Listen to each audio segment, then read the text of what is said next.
પાટણ શહેરના નીલમ cinema road વિસ્તારમાં 4 દિવસ પહેલા ભેંસોના વેપારી યુસુફખાન પઠાણ પર ધોળા દિવસે અંધાધૂંધ ફાયરિંગ કરવામાં આવ્યું હતું. હુમલામાં ગોળી વાગતા યુસુફખાનનું સારવાર દરમિયાન મોત નીપજ્યું હતું.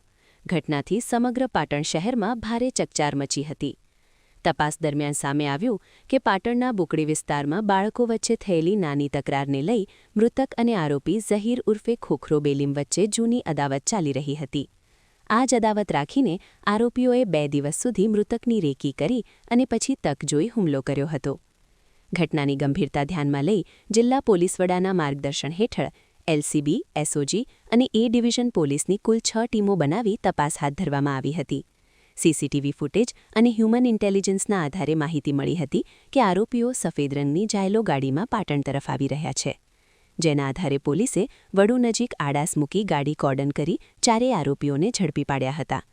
પોલીસે આરોપીઓ પાસેથી જાયલો કાર, રિક્ષા અને મોબાઈલ સહિત કુલ ₹4,20,000નો મુદ્દામાલ કબજે કર્યો છે.